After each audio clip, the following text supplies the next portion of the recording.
Hello. Oh, hi. How are you?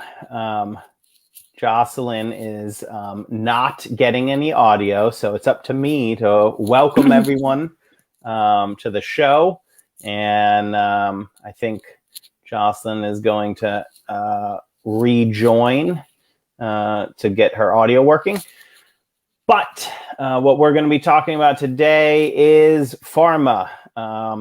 Pharma played a big hand this week in the Energy and Commerce Committee, and 3 Democrats voted with all of the Republicans on the committee to try and derail the process of allowing Medicare to negotiate prescription drug prices. We saw this well-executed play. Scott Peters and Kurt Schrader, these are 2 known opponents of drug price reform, but we knew they needed a third. Kathleen Rice from New York met with tons of people during this process and never once raised her concerns, because there are none. She was just paid. It was just a pharma bagman at some point. There are no policy concerns. So she just quietly waited, and then in committee sprung this on everybody. And we didn't have much opportunity to push her. It seemed like it was, we drove in, and I'm sure some of you were part of it. We drove in thousands of phone calls, just tons of pressure with a huge coalition of organizations. But it was clear that they paid her to make her bones in the E&C committee. What it didn't derail us because of the esoteric, the way DC is complicated on purpose. Oh, hi, Jocelyn. Are you there? Oh my God, my computer just hates me lately. But don't worry, everyone. I'm purchasing a new one. I'm back, and I can hear you. Where were we? We're talking about how pharma perpetrated this really excellent maneuver. They're really good at what they do, and they got these 3 votes against Medicare negotiation and energy and commerce. It was really a big, visible thing, and that piece goes down in energy and commerce. But the same bill, HR 3, passed out of Ways and Means at the same time. So we can use the one from Ways and Means, and then everything goes into Rules Committee, where they actually put the package together. And it's easiest to understand that this is just one giant negotiation.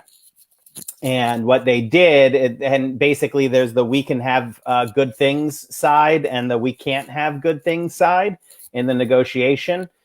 These are, you can say Bernie Sanders saying we should expand Medicare, we should subsidize the ACA, we should add vision, hearing, dental, we should do all these things, all the stuff that we've talked about.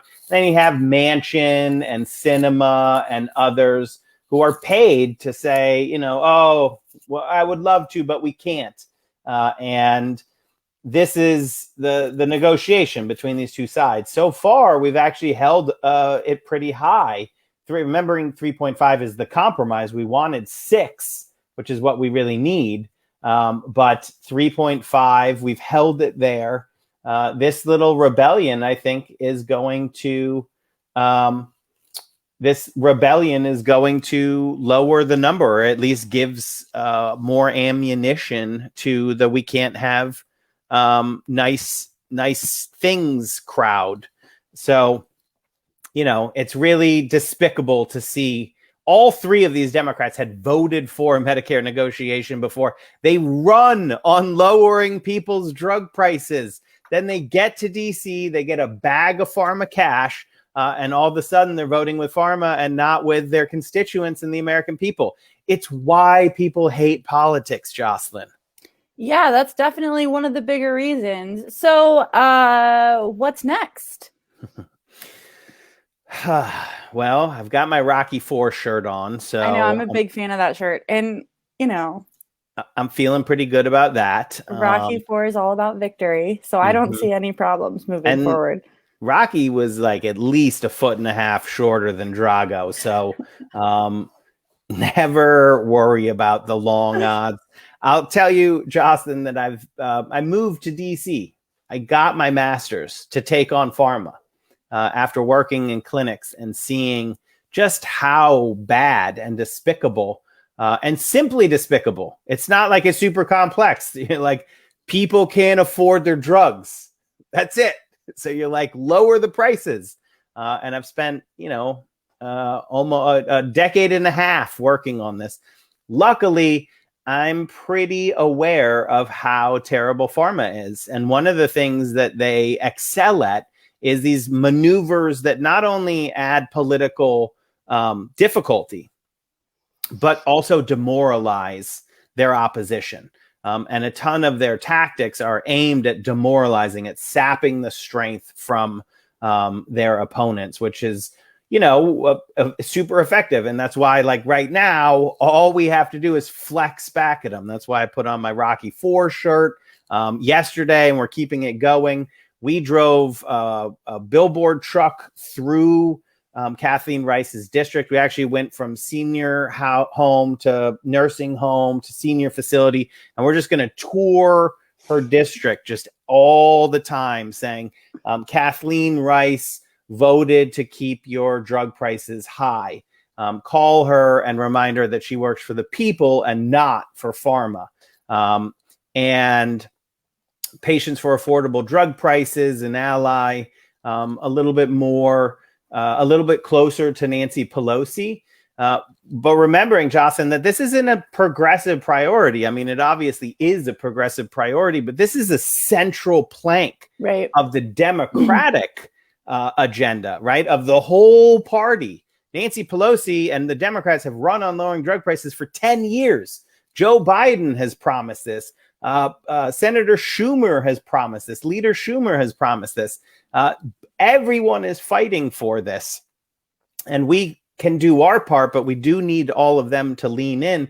Patients for Affordable Drugs released an ad. I'm going to show it to everybody. And I just got the note that AARP just dropped 4 million, so 7 figures in ads for drug price reform. So this is in no way over. And the key is to not overplay this little committee play that they had. Don't let it demoralize us, and definitely don't let it give an excuse to the wimps.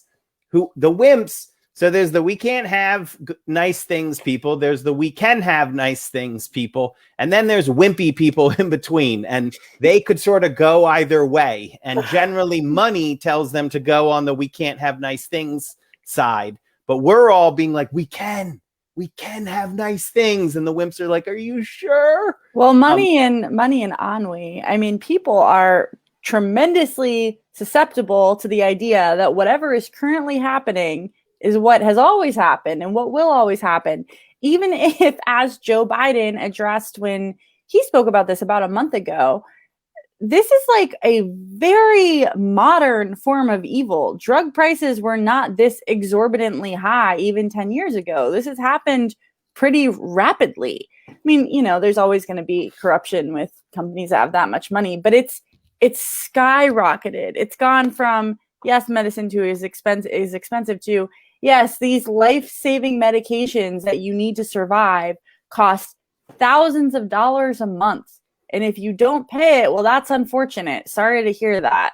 I mean, when the president of the United States, who is by no means a left-wing communist, and many other political systems might even be like considered completely centrist, is coming out and saying this is a form of evil, this is a form of corruption. He's telling the story of women who are, trying to choose between feeding their kids and taking their medicine. It's disgusting. And it's something that it has unified the country. There isn't really a whole lot of debate on this in everyday America, but we're being hostaged. We're being hostaged by literally 2 to 3 members. It's just crazy. Let's run the ad, the People for Affordable Drugs ad, and we can watch that and then talk about how pharma is evil and corrupts politicians. The medications I need to live are priced at over $7,000 every month. I can't afford these prices. I don't know how anybody can. It makes me so angry that members of Congress are choosing Big Pharma over patients. It's unforgivable. Kathleen Rice promised to take on the drug companies and lower prescription prices. Instead, she's standing with Big Pharma to keep prices high.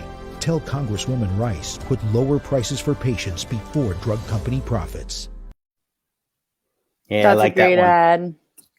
ad. And, you know, this happened. This is as rapid a response as you can get. Those ads are out. They're going to put them on TV. They're on digital. AARP's ad is also quite good, hard hitting. And, you know, I think the key thing here, Jocelyn, is they threw a punch, you know, and they landed, actually. It was a well-executed play. We didn't see Rice coming, sort of caught us out of the side. We were looking at Peters and Schrader, but now we're still in it, and we just have to, actually, we're still winning.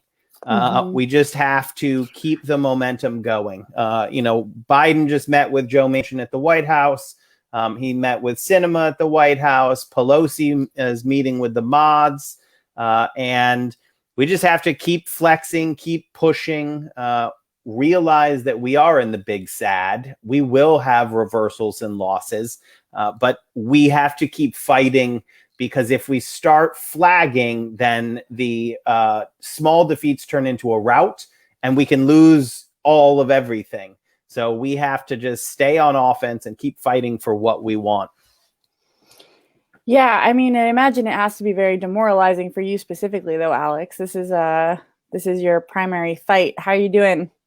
Yeah, it's hard. I mean, it's always hard because you have to come to, you know, terms with the fact, like, Kathleen Rice, she's not like an ally or anything, so it wasn't like a big betrayal, but it still is this human betrayal, and it's a visible symbol of how corrupt our political process is, and there's always this thing that is like, maybe everything that I'm doing doesn't matter because, you know, we'll never beat the giant moneyed interests and all of the lobbyists for the terrible things. And, you know, it sort of sits in your brain often. And at those points, it's important to don your Rocky IV shirt or whatever other totem-like items that you have. You know, in actuality, self-care is super important at times like this. It's actually one of the things I learned most in being an advocate coming out of HIV/AIDS advocacy and also clinical work, like thinking that you can just like muscle your way through sadness is ridiculous. You can't. You have to own it. You be sad, feel the feels, feel the feelings, but also recognize that you move forward. Don't ignore that. Like, that hurt.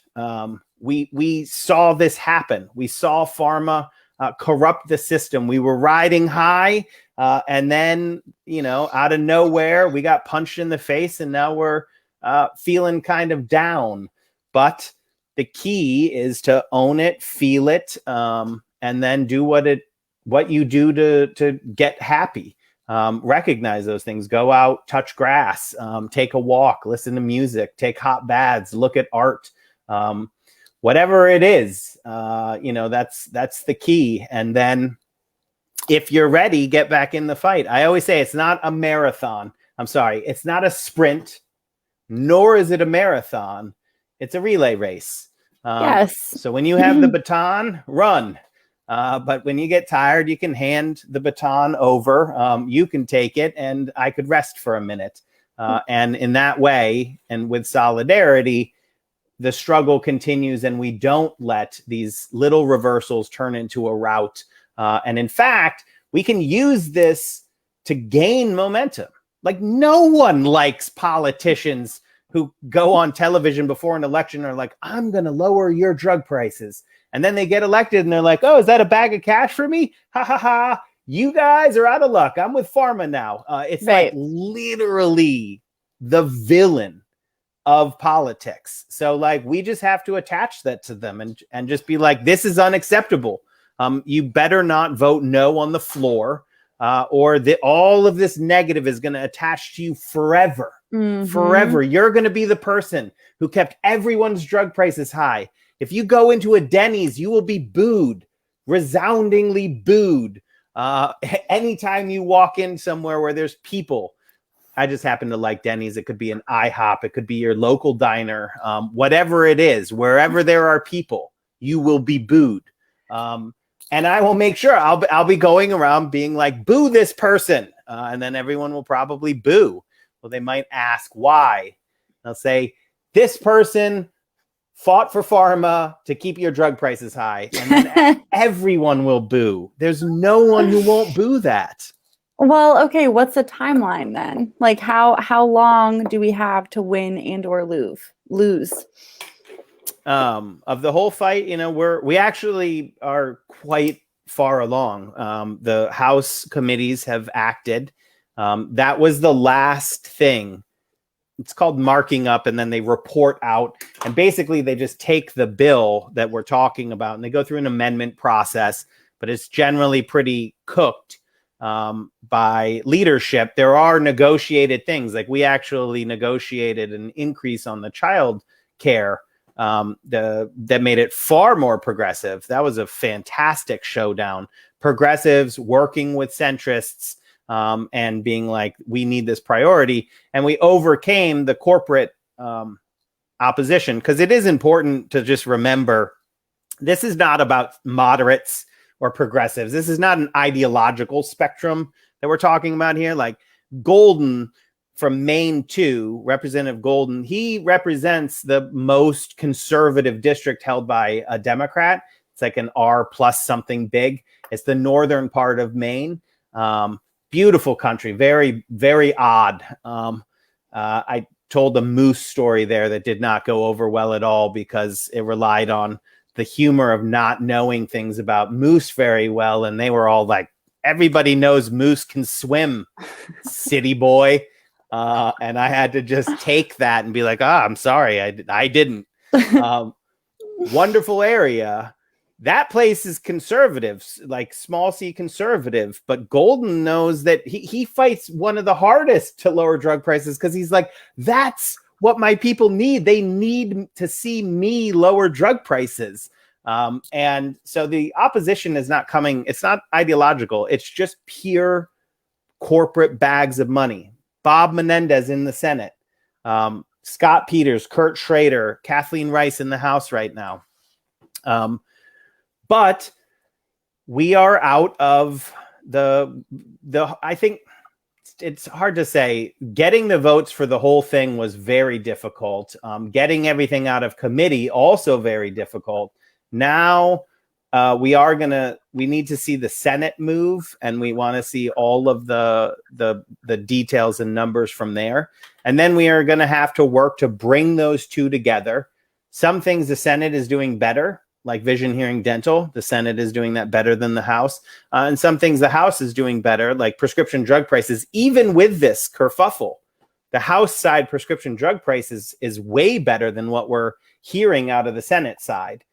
So we want to be able to negotiate between the two for as large of a progressive victory as possible. And timing wise, it's like right now, the deadline in the House is September 27th, because we need to make sure that the bipartisan and the Build Back Better package pass together. Can't let them split it. If it splits, the whatever didn't go first, the Build Back Better, that's going to fail. So it's a matter of weeks that we're talking about, and then actually to get it done. It'll be sometime in the middle of October, probably, since what happens is in DC, there's a deadline and then they blow the deadline. And then there's another deadline that blow that one. And then finally, that's my guess, Jocelyn, but I'd put $5 on it that we're going to see a huge inflection point around the actual deadline, September 27th, but they'll blow through that and then we'll be done in mid-October. It's about to be a crazy few weeks then. It has been a crazy few weeks, Jocelyn. So who should people be bird dogging the hardest? Few buckets here, I think. So buckets of bird dogging. Yeah, it's like 3 tranches of work, Jocelyn. One, these 3 asshats who voted with pharma need to be held accountable as much as possible. So stuff targeting Schrader, Peters, and Kathleen Rice. Kathleen Rice is, I think, the biggest snake in this because she came out of left field. It was her vote that cast it. I'm going to do an aside here, and this is super far in the weeds show already, Jocelyn, but hopefully my Rocky IV shirt takes that and popularizes it a little bit. But I will just point out that if you go back and watch some of our episodes from around the time of the start of this Congress, you'll find us talking about how we were fighting to get AOC a spot on Energy and Commerce Committee on ENC. And she was a sophomore. We fought to get her on Ways and Means when she was a freshman. They were like, freshmen can't be on the money committees. But we're like, okay, she's a sophomore now. There's one dedicated spot on Energy and Commerce that goes to New York City, just like there's one on Ways and Means. And we said it should go to Alexandria Ocasio-Cortez. And Nancy Pelosi viciously smacked us down. It was brutal. We lost like solidly. They were like, I mean, you can read the press about it. We were like, oh, we're pretty optimistic. And they just wham, no seat for you. And it was just to slap progressives and be like, y'all are being uppity if you think that you can demand a spot on these money committees where the big decisions are made. And Jocelyn, I know you know, but who do you think Nancy Pelosi gave that seat that we wanted AOC to have? Who do you think she gave it to? I actually do not know. Who? It's Kathleen Rice. It's literally the person who cast the third vote against Nancy Pelosi's priority. Nancy Pelosi gave her that. If AOC had that seat on Energy and Commerce, we wouldn't be having this conversation right now. And so it's just one of these things, Jocelyn. It shows why we do need to organize on everything.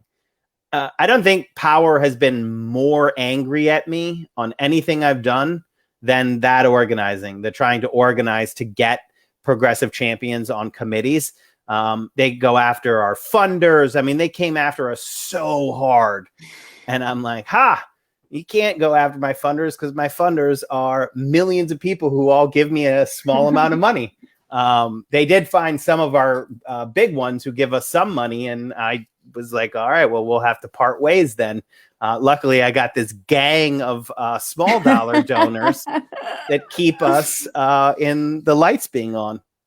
But that's why they know how consequential these seats are. And they're so arrogant. They're so arrogant in their wrongness because all the opposition to President Biden, to Speaker Pelosi, to Leader Schumer's agenda is not coming from the progressives. Mm-hmm. It's coming from these corporate Democrats who do the bidding and make bones for Wall Street, Big Pharma, etc. That's an aside. This is all just my spleen today. Jocelyn, what do you think? Well, I mean, this is obviously a horrifying thing to watch happen. So I think, I'm more just a little more removed from it than you are, Alex. And so I just want to be helpful. Like what should people be doing? Just harassing everybody all at the same time? Making sure that the three of them Kathleen Rice, Scott Peters, Kurt Schrader are never forgotten as the pharma shills, as the pharma turncoats. We also need one of their votes on the floor. So the pressure has to be aimed at moving Kathleen Rice from where she is to voting for passage on the floor. Second bucket of work is actually pushing Biden, Pelosi, and Schumer to say, get in here. You do this. This is not a progressive priority. This is your priority. You promised the people that you were going to do this. We're not going to let you say, oh, well, it turned out it was hard. Yeah, we know it was hard. So put your shoulder into it and get it done. And Pelosi and Biden and Schumer have an enormous amount of leverage over the members of their caucuses and the Democratic Party, right? Don't let them use any of the campaign apparatus. Take away their leadership positions. Play hardball, because you know the other side is playing hardball. So popular pressure on leadership, not saying, please do this for us, saying, you do this. You said you were going to do it. Now do it. And then the third piece that's super important is continuing to pressure the Senate to actually produce a drug price bill that is as good as possible. So Senator Ron Wyden in the Finance Committee is in charge of producing the Senate version. And there he's facing Bob Menendez on that committee, who literally is the guy from pharma.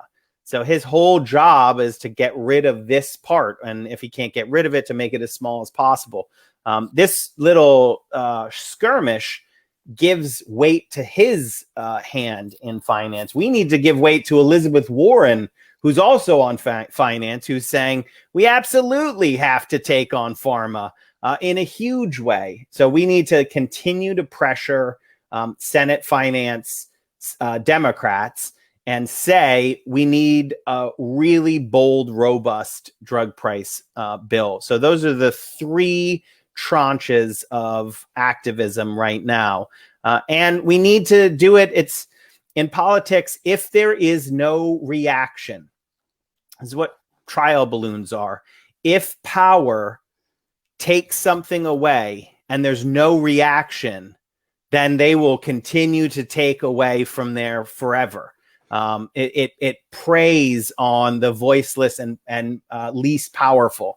So like in any situation, if there's organized support for something, and then there's a place where there's not organized support, the whole field will tilt. And, you know, the place that does not have organized support will lose for the voices that are organized. So we need to raise our voices right now, slap back, punch back, show there are repercussions for shilling for pharma, and let people know that this is not the place where you're just going to get away with working for the moneyed interests that don't want to reform the system. No, it's too evil and it's too ubiquitous. I mean, it doesn't matter how long you know about these problems and how much exposure you receive, like intellectually, emotionally. It never stops being mind-boggling that this is allowed to happen. We have laws which limit price gouging in pretty much every other industry to some extent.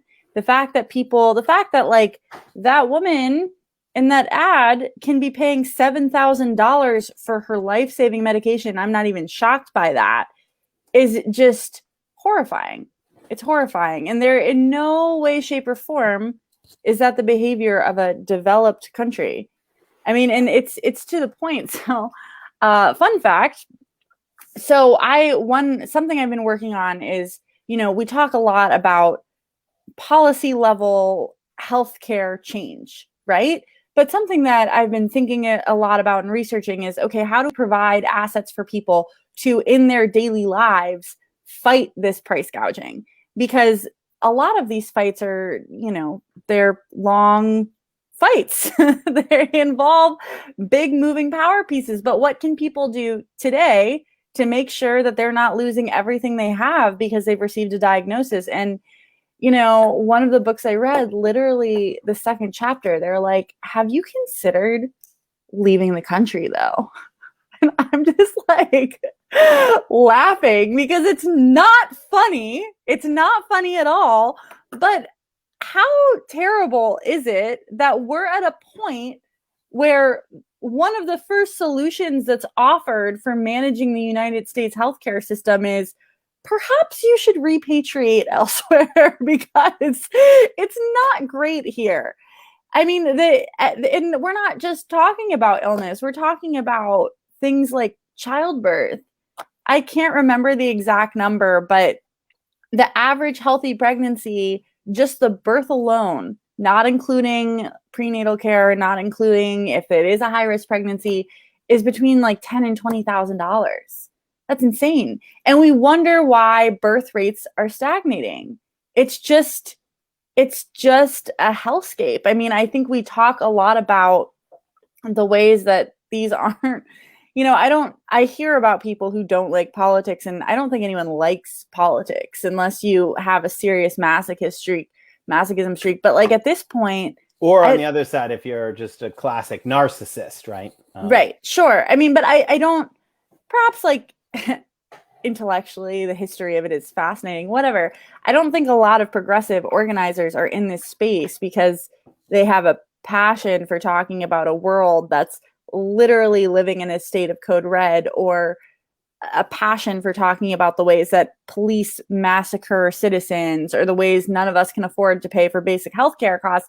The reality is, like, these are matters of survival and imminent survival. I think we've seen all these studies about what healthcare costs economically, and I'm actually really curious about if there is any kind of sociological research on the ambient state of a population which lives in the perpetual knowledge that they couldn't pay for basic services, because this affects healthy people too.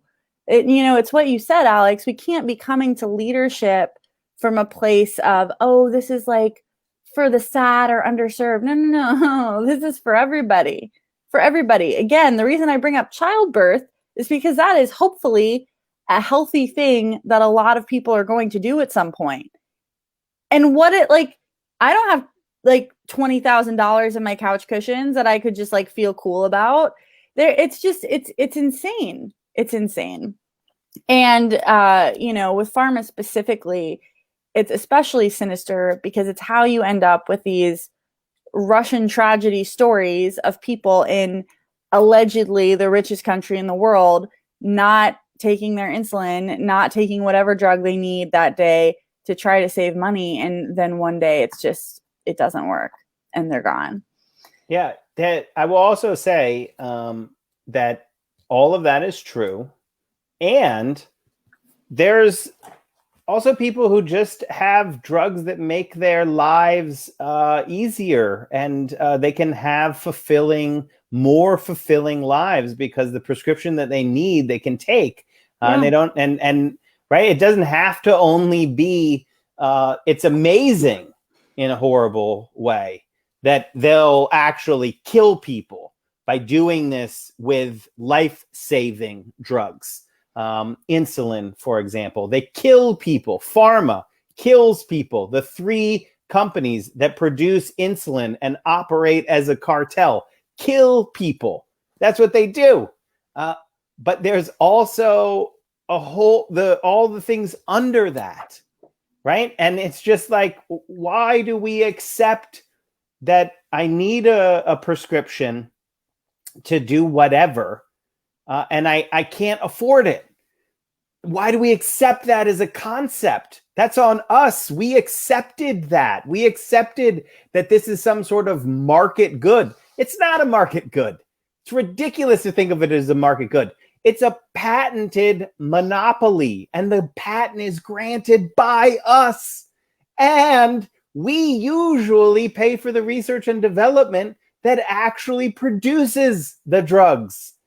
Scott Peters was on his BS at the committee hearing. He's just reading pharma's talking points, and he talks about the hundreds of billions, 140 billion, I think, that the private sector says that they put into research and development. And, so what they say is they're like, and that dwarfs the $40 billion investment of the NIH. So one, let's double the investment in the NIH. What a good investment of resources. But B, I want people to understand this talking point, and it's just total garbage. Do you know what they count as research? They count as research, market research. Do you know what they count as market research? Advertising. They count advertising as market research. You know what they count as research? Giving away free drugs to providers with direct-to-provider marketing. They consider that research. That's not research. That's marketing. They're increasing their market share, completely disassociated with the medical necessity or utility of their drugs, right? Like when you watch a commercial for a prescription drug, we're so used to it now that it doesn't even create the outrage that it should. That's not how prescription drugs work. You don't take a prescription drug because you see it on TV in between sports that you're watching. That's not how it's supposed to work. You get prescribed a drug by a medical professional who diagnoses something that this prescription can actually take care of. And that provider, that doctor, should not be influenced by anything other than their diagnosis of your symptoms. But they're inundated with free tchotchkes. Have I ever told you the self-stirring coffee mug story, Jocelyn? No. So if Sorry, anyone that took a turn. if anyone has ever played poker and they've been on tilt, it's when you lose. It's just when you just lose it. You just freak out. I went on policy tilt one time because I was working in the clinic and we had all this bad things happen for my clients, mainly because they couldn't afford their drugs. And I had to fill out these monster amounts of paperwork to get all of the different streams of money that pay for stuff. But these pharma reps just come in all the time. It's their job, and they're always so bubbly. They're young. They hire them right out of college. They're super nice people. And pharma is really good at this. They hire super attractive people who are super nice, tell them what to say, and then the people say it. And they load them up with tchotchkes. They come into the clinic and they just fire hose tchotchkes all over. So pads of paper, pens, coffee mugs, anything they can, so that when a provider is making a diagnosis and writing a prescription, they see the name of the drug on all of the stuff. And it's been researched out the wazoo. It affects people's decision-making when they see these names. So I was filling out paperwork and it was a tough time in the clinic. I think we'd lost somebody, or we lost them to follow up. Whatever it was, this pharma rep came in and she put a mug on my desk. And she's like, look, it has a button. And you push it and it stirs the coffee at the bottom. It had a little motorized stirrer at the bottom of the coffee cup. And she's like, isn't that cool? And I sort of lost it. I was like, no, that's not cool. I don't want a self-stirring coffee mug. I want my clients to have access to the drugs. Well, Lower your prices. I want everyone to realize just how bad the system is. And then that these three work to continue this corrupt system going forward. well, and I think I bring this up a lot. So I have an interesting personal story. My mom had me in college, but she was on track she wanted to be a doctor and help underserved communities. I mean, because she was from an immigrant community. So that was her passion. And she named me for a kid she took care of in Haiti, Jocelyn. And, came into medicine with this aggressive idealism. And it's something that she'll talk pretty openly about, and how demoralizing it is to work in healthcare right now, because she succeeded. She became an OB and is a pretty good doctor. But at the end of the day, people that work whether you're a physician or like no matter what side of it you're on, you are inundated with this type of bullshit, because at the end of the day, it's when healthcare operates at a for-profit level, it doesn't matter what your motivations are getting into it. You have to be able to pay for things. You have to be able to pay back your loans. You have to be able to, and you know, people who say like, oh, well, but if, you know, we just like paid for the graduate students, whether it's like, again, medical doctors or people that want to do like good drug research, if we paid for their degrees, like what would happen? They'd make less money. Yeah, but you know what would happen? You would get the people who are in it for the right reasons. Because women like my mother did not become a doctor to make money. Quite the opposite, you know, and you're going to be getting an entirely different subset of people if you make healthcare not a place for exorbitant profit, but a place to actually take care of people. In fact, it's something that we're so inured to, this idea that like, you know, pharma reps make lots of money, doctors make lots of money. Like we forget that's kind of crazy. That's kind of nuts. I mean, this was not always the case, by the way. I mean, I think it's really interesting to remember that not that long ago, being in medicine was not a high prestige profession. It was like a normal middle class profession. This happened in a pretty modern way, that we have turned something that should be a normal human good, that is, of course, practiced by brilliant, hardworking people, into this just like disturbingly, I mean, I don't want to say murderous, because that makes it sound like the practitioners are the ones doing the murder. It's a system doing the murder. When people can't receive the care they need because they can't afford it, which, by the way, I don't know many people who can't afford $10,000 a month for medication alone, then how is that a system that isn't just killing people outright? Yeah, it is a system that's killing people outright, and 30,000 people a year because they don't have insurance. Right? I mean, like, we shouldn't shy away from. Sorry to correct you, Alex, because you know I would never do that, but the number is actually 45,000, which I think is 45,000. Yeah, that's a lot of people. Yes, 45. It's just like, it's despicable what we accept as okay, and you know, I think doctors have always been a prestigious profession, medical providers generally, you know, going way back. Although I think there's a time when they were just killing people too, and then they were scared. Wow. I didn't know that. I just mean like when their science was bad. Yeah. Before you remember the leeches? Before germ theory and stuff, and they just would sort of make up stuff. They're like, your humors are out of balance. Yeah, exactly. It's probably ghosts. Here, take some cocaine. And then people are like, I feel great. The doctors are like, perfect. But at least, you know, the before today, there was, and we see it all over the world still, the American conception of like medical everything is super duper new. It starts with Reagan, but it really like skyrockets with Clinton.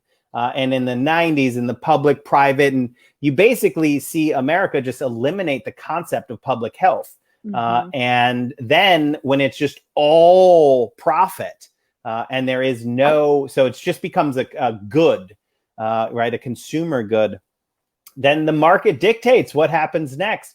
Consolidation and scarcity, right? Scarcity, not because it's hard, right? Pills literally cost pennies.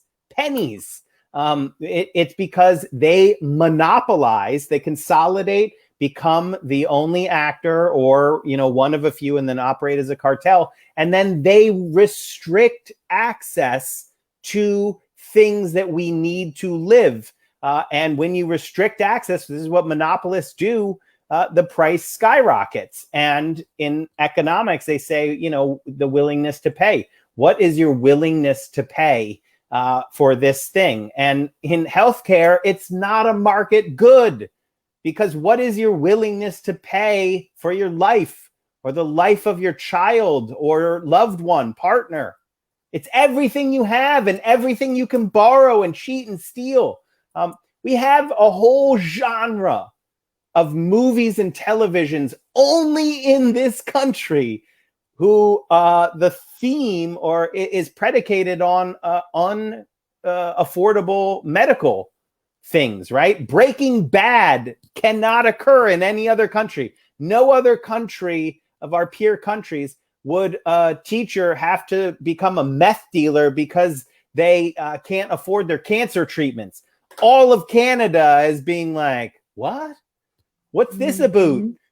And like, you know, France and Germany are just looking at us like shaking their heads like, what is going on there? Well, and I want to address the higher tax thing because my dad and I were hanging out last night, and my dad's like you're pretty standard liberal, you know, he's definitely not a Republican, to be clear. But, you know, we're talking about Medicare for all. And he's like, well, you do know that like taxes would be higher. Okay, listen, like, I would pay whatever tax rate and also for people like us, they're probably not going to be that much higher because it's not just about the sheer amount of money, right? Like, I don't have any major medical concerns right now. It really is about the perpetual ubiquitous anxiety and despair that comes when the basic goods you need to function as a human being are cost prohibitive. That's a way of living. I mean, you know, like my boyfriend and I will talk about like, okay, like what is our timeline for certain things? And it's a really anxiety inducing conversation when literally everything that goes with a normal human trajectory, buying a house, having kids, you know, saving for retirement is so egregiously expensive that it's just hard to even talk about moving forward. And, you know I've already said this on the show. I will say it every single show. I don't want to see one more think piece. Sorry, Brad, I almost cursed. One more, you know what I was going to put there, think piece about how millennials are immature or Zoomers aren't interested in having kids. And it's like, we have created a world where adult milestones are impossible. Or if you do it, you regret it. On the flip side, there are all these think pieces about like women who regret having children, and like the subtext in it, it's very rarely that they don't like having children. It's that we live in a society which is toxic and poisonous to having a family at any rate. And I don't even mean having kids. I just mean like basically moving forward with your adult life. So you end up with a bunch of 30-somethings that still have the lives they had when they were 20, because it's very difficult to move forward. And that is just like, the fact that we've accepted that is just, it's shocking. I find it shocking. And when you're talking to your dad about Medicare for all, just always remind everybody that yes, our taxes are going to go up, and I'll still pay less than I pay right now. Since the average cost for an individual insurance policy right now is $7,500 a year, or a family insurance policy is $22,000. And you know who pays for that? You and me. Anyone who gets covered by their job, right? Oh, the employer.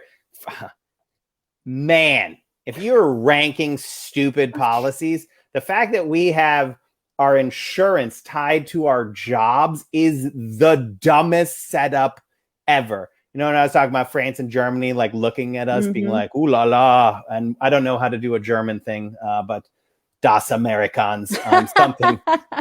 That's good. But there's like some sadness in there too, because they're like rooting for us, but they're looking and they're like, really? You guys should change that. So our jobs don't give us health care.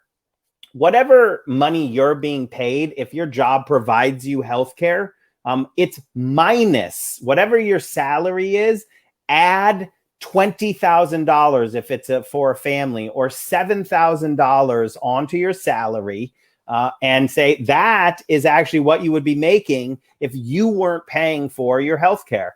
Now they say, oh, well, you only pay for the employee side, and then there's the employer side. That's not how money works. I run an organization. I have the spreadsheets of when we calculate salaries, And we're like really good. We try to take care of all of our people as much as possible. It's not about good or bad. When you say this is how much an employee costs, an FTE costs, it's their salary plus their benefits. So it is one number, and that's how you decide what we can afford. So taxes go up $1,000, $2,000 per person, $3,000. You're still getting a huge just cash return. Plus, it won't be health insurance anymore. It will be Medicare. And you know, the most annoying part of health insurance that only that not everyone knows until they need it is that you pay all this money, and then when you need it, they're like, "Yeah, sorry, nope, we're not going to cover it." Right? I know we're coming to the end, but I do need to just. If I may have shared this story actually, because it's just so funny. So last year around this time, I went for a normal insurance covered like primary care checkup. Nothing was wrong. Allegedly was covered. Blah blah blah. I got a bill last week for $150 for that. And I call him like, all right, obviously I'll pay it, but like, why was I billed a year later? Why $150 could give me no answers? Because the craziest thing about American healthcare, it is literally like one of the only goods and services in the world where you asking how much it's going to cost is an absurd question. How much is this going to cost? You don't know that. We're not telling you. And you're like, well, tell me. And they're like, actually, we don't know that either. No one knows that. We're going to bill you $150 a year from now, though. I hope you're cool with that, which is like, it's fine, but it's just like. It's not fine, though, Jocelyn. Like, I've talked about this. It's the same thing. Once you have children, once a person has children, you just start getting $5 bills forever. Just random $5 bills that you owe forever. And it's like, oh yeah, this is for that procedure from 22 months ago. Your insurance covered everything. And it's always $5. And you're like, this is just a hustle. You're just squeezing cash out of me forever.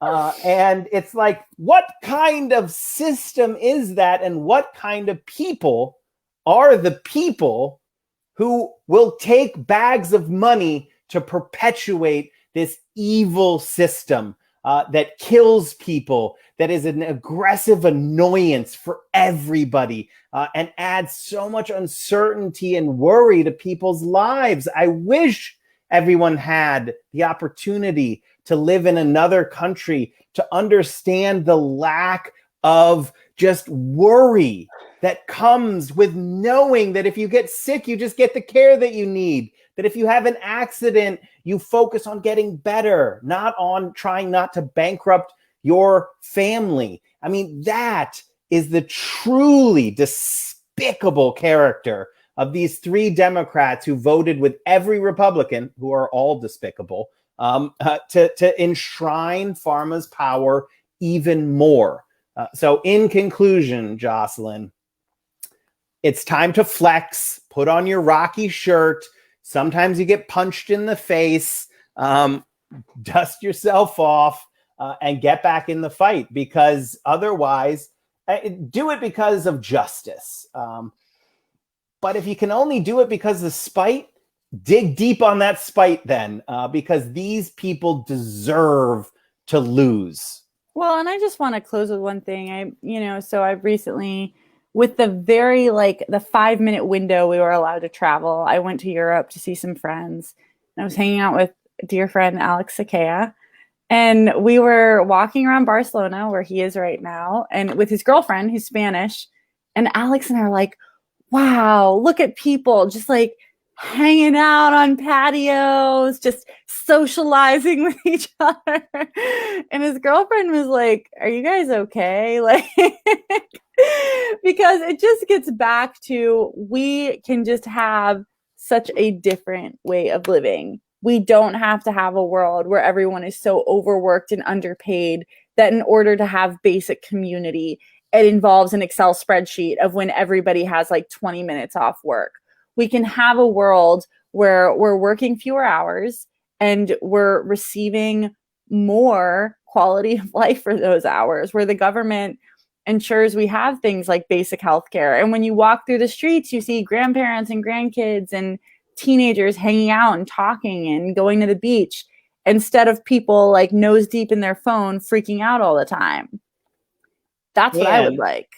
I mean, I'm not going to say that they're not going to be nose deep in their phone, because they probably still will be. But for better reasons. What won't be there is just the overriding sense of, if I stumble, I will be devoured by the machine. The overwhelming feeling that our country, the machine, the system is set up for me to fail. We can change it so that the system is set up for us to not fail. And the only people who lose are a small number of rich assholes who already have more money than they'll ever know what to do with. They're building dick rockets and shooting themselves into space. They have so much money that they don't know what to do with. They're literally having a dick race into space, Jocelyn. They have too much money. Let's take their money and give it to the people. That's not actually how it works. We just give money to the people and we take their money, because there should be less rich assholes who are watching the world burn and profiting from it. The only losers in the future that we're talking about are people who John Brown wouldn't even shake their hand. I'm trying to get Brad's t-shirt slogan in there. The people who would lose are these fascist aristocrats who want to watch people suffer and die while they make money. So do it for justice. Do it on the other side, because we should have what is right. But if you can only do it for spite, do it for spite too, because these people do not deserve to win. They should lose, Jocelyn, and we can beat them when we stand together. Amen. And on that note, we'll see you guys next week. Bye, everybody.